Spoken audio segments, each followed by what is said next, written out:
Hello, everyone, and welcome back to Bracy Sports Media. My name is Aaron Bracy, and I'm thrilled to be joined today by Andy Herman. Andy covers the Green Bay Packers for Packer Report 66. You can also listen to Andy on his Pack-A-Day podcast. Andy, thanks so much for joining us here today on Bracy Sports Media. Yeah, Aaron, thanks so much for having me. I'm really excited to be able to talk some Packers and to kind of dig into the draft a little bit deeper. Absolutely. If you're watching this on our YouTube channel, you can also access this interview on our podcast. Just download Bracy Sports Media wherever you get your podcast. And if you're listening on our podcast, you can watch on our YouTube channel, Bracy Sports Media on YouTube. Finally, please be sure to check out our website, Bracy Sports Media.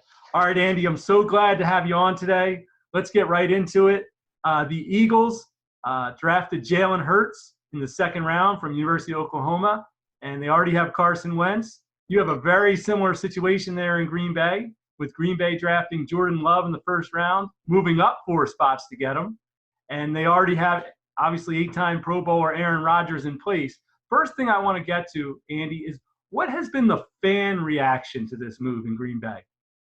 Yeah, I think the fan reaction has kind of evolved over time. I think at first a lot of fans were a little bit perplexed. And I think that's really kind of evolved into what's the best case scenario. And of course, everybody knows the story of going from Brett Favre to Aaron Rodgers.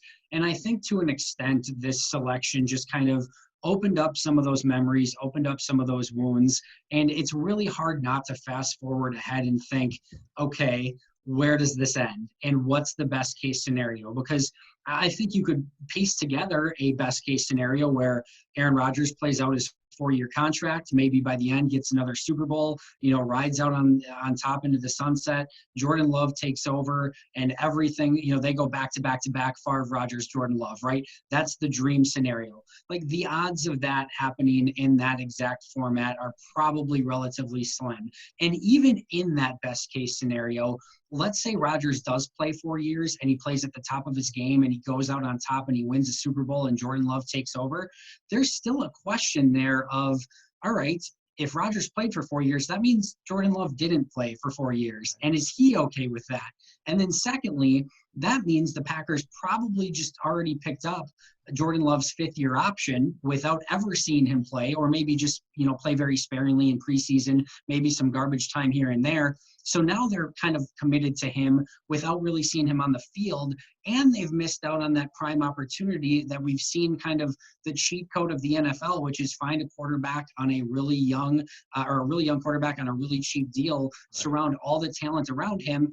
They've missed out on that window because now that 5th-year option is already a pretty decent amount. And if they sign him past that, you're already talking 30, 40 million potentially a year, even if he is good. So I think that's the question that a lot of fans are asking is what's the end game? And it's really hard not to see it ending in some sort of Aaron Rodgers, Packers divorce, which as a Packers family, a lot of people have been through that and they don't necessarily want to go through it again. So many question marks, so many scenarios. And one thing I'm guessing fans are also asking, and I'm guessing Aaron Rodgers is asking as well, is how could the Packers pass up the potential to get a wide receiver in this draft, which was so wide receiver rich, even if they weren't going to get one in the first round, which they had some great options on the table. They didn't get a wide receiver in their whole draft. What is the fan reaction in Green Bay to not getting a wide receiver? Yeah, I think that if topic 1A is Jordan Love, topic 1B is definitely where were the wide receivers? Why no wide receivers? And I think there's a fairly decent story that you can tell as to why they didn't end up with a wide receiver. There were always the talk of the top 4 wide receivers and Judy and Ruggs and Jefferson and CeeDee Lamb that were probably never going to be in play for the Packers at 30. But then there was maybe that next group, including Jalen Reagor, right, including Brandon Ayuk. And all 6 of those guys ended up going before pick 25. And I think once Brandon Ayuk went is immediately when you saw Green Bay move up and I think get probably the last first-round pick or at least the significantly best first-round pick remaining on their board to go up and get him at that time. And I just don't believe that they had the next group of receivers, the Michael Pittmans, the Denzel Mims, the KJ Hamlers, those type of players. I just don't think they had them with first-round grades. So I think you can tell yourself a story in the first round of why they didn't go in that direction. Now, interestingly enough, because they had to use that 4th round pick to go up and get, Jordan Love in the 1st round. Now, if they want to move up in the 2nd round, they don't have anything on day 3 that's of any value because their 4th rounder's gone. Nobody cares about a late 5th or a bunch of 6th and 7th round picks to move up in the 2nd round. So that means they would have to use their 3rd round pick in all likelihood, or a future 3rd or 4th round pick to go up and move up in the 2nd round, which I don't think that they were willing to do. And I think you saw an immediate run of wide receivers about 10 picks before Green Bay went, including guys like Denzel Mims and Chase Claypool and things like that. So I think potentially not having that 4th round pick because they used it in the 1st round really hurt them to try to move up and get a receiver in the 2nd round. And then last but not least, you look at that 3rd round, there was a little run on receivers again. The Raiders took 2. And then right before the Packers picked, the Ravens select Devin Duvernay. And then if you look over the next basically 60 selections, there were only 2 wide receivers that were taken. And that was Gabe Davis and Antonio Gandy-Golden. And that was about almost 40, 50 picks after Green Bay selected at the end of the 3rd round. So I think you can make a strong argument that there just wasn't a receiver left in the 3rd round that they probably valued at that spot. And just to kind of wrap it up, once you get to the 5th, 6th, 7th rounds, you're not targeting positions anymore because those guys are camp bodies anyway. So take your best guy on the board, regardless of what position that they play. You're not expecting that guy to come in and play meaningful snaps for you anyway. So I think that's the story, but it doesn't necessarily make this wide receiver rich draft and this wide receiver needy team not being able to come away with one, certainly any less satisfying for Packer fans. Well, one of the staggering numbers I saw this week, and you can confirm it, this is actually true, is that through the course of his career over 15 years, Aaron Rodgers had thrown 1 touchdown pass to a 1st round pick. Just incredible, especially considering his success. So you can look at that 2 ways, I guess. A, the Packers haven't been giving him 1st round talent, and B, maybe he doesn't really need 1st round talent to be successful. What do you think of that stat? Yeah, I think the stat's probably slightly misleading because, Green Bay's done such a great job over the years, especially in the 2nd round. I don't know that anyone necessarily cares what round Greg Jennings and James Jones and Jordy Nelson and Donald Driver and Devontae Adams. I don't know that it necessarily matters what round those guys were in. I think over the course of his career, he's consistently had a number 1 receiver on his team at almost all times, regardless of what round, he was chosen. And I think, one of the stats that I posted on Twitter once Rodgers was selected, once Jordan Love was selected, the last time that the Packers spent a skill position 1st round pick, so quarterback, running back, wide receiver, or tight end, on a 1st round pick on one of those positions was Aaron Rodgers. So between Aaron Rodgers and Jordan Love, not a single, position player on offense in the 1st round in any of those. So this is, they've done a great job in the 2nd, 3rd, 4th rounds of developing those type of players, but it's good fan talk. It's good conjecture. And it's certainly something that's interesting to look back on. And a nice little statistic in Mercedes Lewis as being the only 1st round pick that, caught a touchdown from Aaron Rodgers. And Aaron Rodgers was picked in 2005. So that's a long stretch. Andy Herman covers the Green Bay Packers, joining us here on Bracy Sports Media. Andy, we have not heard from Aaron Rodgers yet, but interestingly, we heard from Brett Favre this week, who said the following. After he said he talked to Aaron Rodgers was surprised.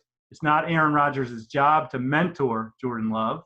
And in fact, it's disrespectful of the Packers to draft the heir apparent and not get him some weapons.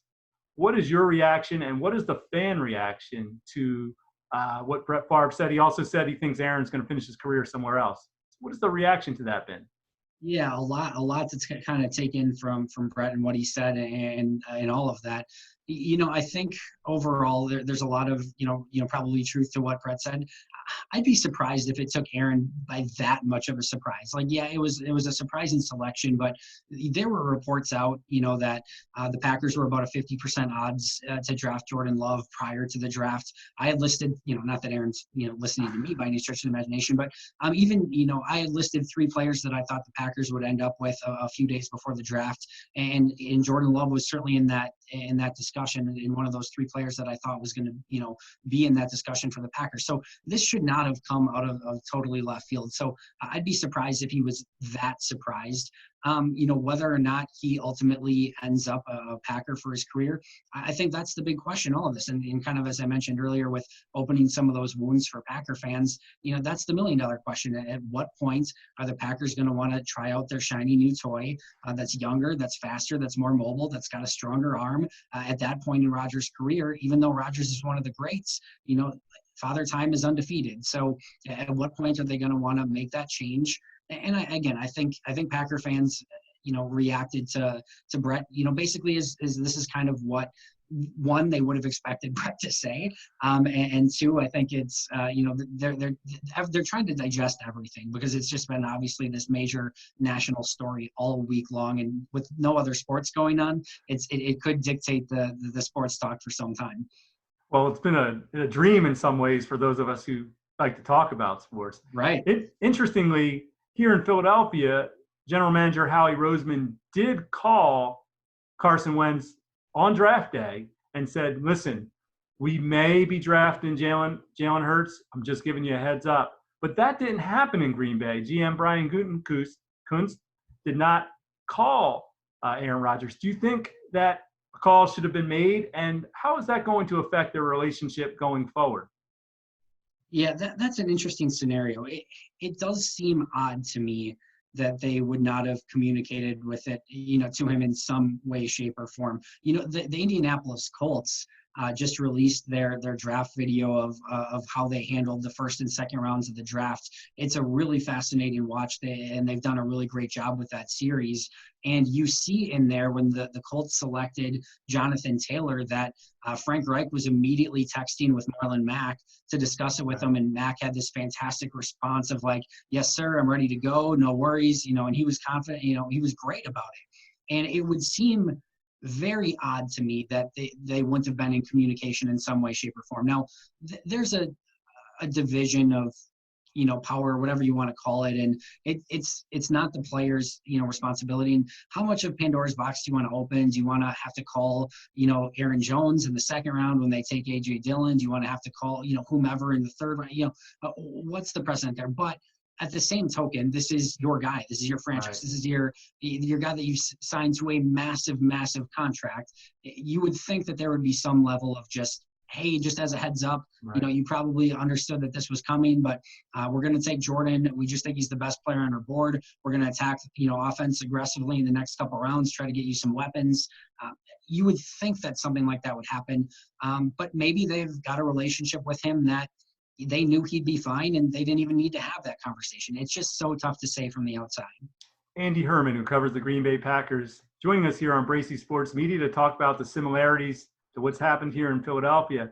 Andy, interestingly, one of the things that I read this week is there could be some potential clash between Coach Matt LaFleur and Aaron Rodgers, and perhaps I read an article where perhaps this pick is signaling Matt LaFleur maybe wanting to wrest some more control away from Aaron Rodgers, and maybe their relationship in some ways was difficult last year. Could you shed some light on that? And do you think that actually could be the case, that this is kind of saying to Aaron, hey, listen, I'm the guy in charge, or we're the organization in charge. We'll make the decisions around here. Yeah, to me, I haven't seen anything outside of conjecture that would suggest that in any way, shape, or form. I thought Matt did a tremendous job with Aaron last year. I mean, I think everyone kind of expected there to be some sort of issue. That was the national narrative for some point in time, that this young, first-time head coach was not going to be able to rein in and handle Aaron Rodgers. And frankly, I would put it nothing less than masterful, the way that he, coached Rodgers, the way that he was able to guide him, the way that he was able to call him out in certain ways, and the way that he was able to coexist, not even coexist, but just have a really great working relationship with Aaron Rodgers. So I never saw anything. I thought he handled press conferences perfectly. Every time, there was a couple times where there was the butting of heads, and of course the TV cameras caught it, and he handled those press conferences perfectly. And then, Rodgers was just on AJ Hawk's podcast a week ago saying, hey, you didn't really hear much about, Matt and I after, everything kind of clicked all throughout the season. It got pretty quiet. And everything that you see out of those two seems that they're on the same page and getting along. Now, that being said, Rodgers does not play within the script of an offense. And Mike McCarthy was an offensive coach, and Matt LaFleur is an offensive coach. And when you spend a ton of time, effort, and energy in putting together an offensive game plan in a way that you want your offense to be run, and then it executes and you see that there's plays there and it's not being executed the way that you would want it to be, I'm sure that can be difficult, for any offensive mind, if that some of that stuff is happening. But Matt LaFleur is smart enough to know that Aaron Rodgers is one hell of a meal ticket as a starting quarterback in the NFL. And, if he's healthy, I mean, you're not going less than 9-7, the vast majority of the time, and your job's pretty safe. So you kind of want to keep that guy around and that guy happy as much as possible. So there's always going to be a little bit of a push and pull here. I do not think that this was a power play. I do not think this was trying to grab reins. I just don't see that narrative, to be totally honest. Andy Herman, who covers the Green Bay Packers, joining us here on Bracy Sports Media. Andy, this situation is just dripping in irony because the same thing happened with Aaron Rodgers when he was picked in 2005 in the first round. As you said, the last Packer to be drafted in the first round. And Brett Favre didn't take too kindly at the time to the Packers drafting Aaron Rodgers, similar to how Aaron may be feeling, at least if we're to believe what Brett is saying. That situation ultimately worked itself out, but it took a while. Rodgers sat for 3 years, and then Favre leaving was kind of a messy situation. What do you remember about that time, and do you think it is going to get sort of messy like that did back in 2005, 6, 7, 8?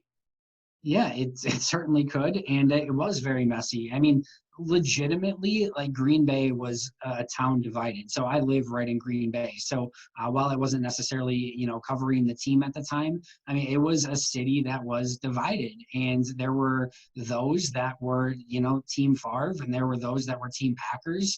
And the whole thing was a mess. I mean, to the point where, and this is always the ridiculous part of fandom, but to the point where Aaron Rodgers was getting death threats and, Wow. everything. It was just the whole 9 yards. And then, Favre wants to come back and play.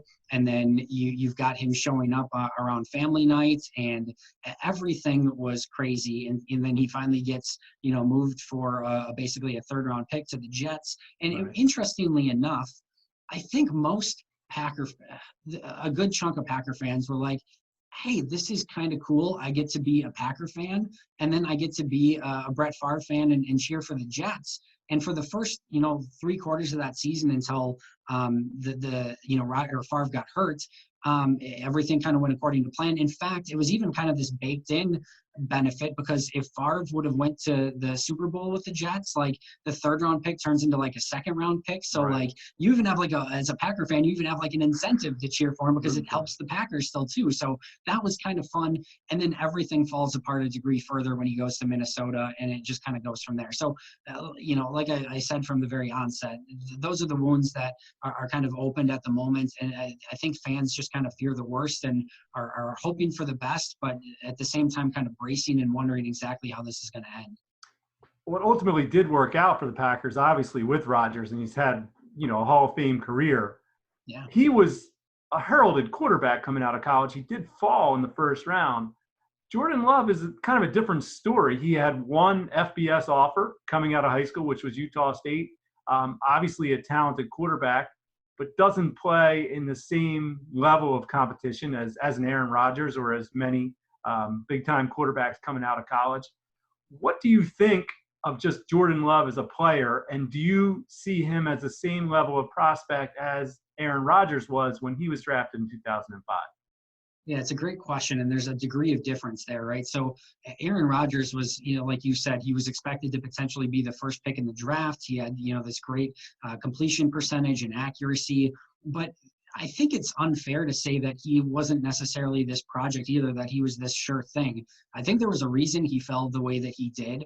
And, while you want to talk about maybe Jordan Love and having the interceptions and some of those sort of things and some of the inaccuracies, there were the questions about Aaron, as odd as it sounds now, there were the questions about Aaron Rodgers' arm strength at the time. There was also the nobody in Jeff Tedford's system has ever succeeded in the NFL. There was like a list of like 10 quarterbacks that had failed miserably coming out of Jeff Tedford's system. So anytime you pick a quarterback in the first round, regardless of where you get them, there's going to be some level of risk and reward there. And if you go back and watch Aaron Rodgers' first couple seasons when he was in preseason and when he got in some limited game action, he looked awful. I mean, he legitimately looked awful. So there was a lot of time, effort, and energy spent in Aaron Rodgers and really on Rodgers' end, and he deserves the majority of the credit for it. But there was a lot of time, effort, and energy put into making him the quarterback that he was and ready to take over. So while Jordan's, ups and downs are different, Jordan, struggles with accuracy where Aaron didn't. But, Jordan's got the more,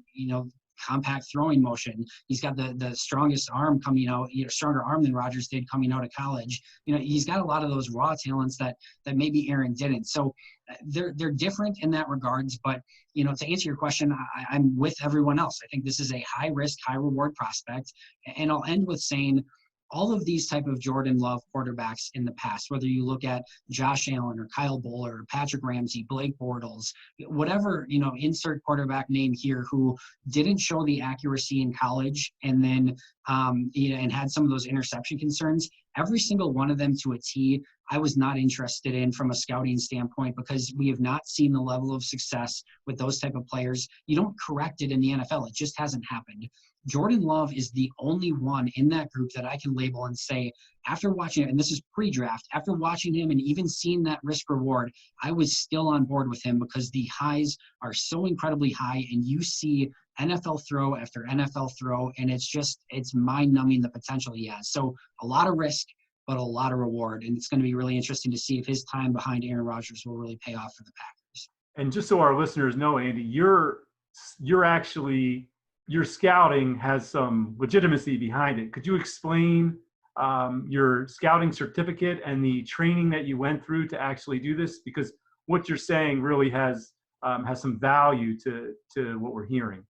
Yeah, I mean, I don't want to make too much out of it, to be totally honest. So I took 2 scouting classes. One was, through Greg Gabriel, who was a former NFL scout who used to do a scouting school. And then one was through Sports Management Worldwide.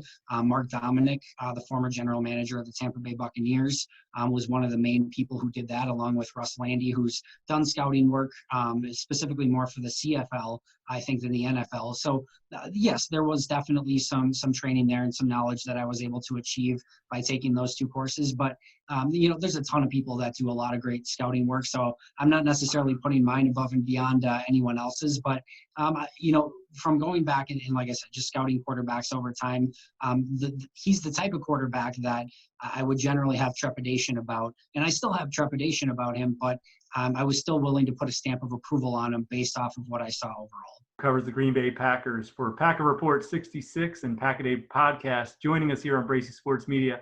Andy, I have one last question for you.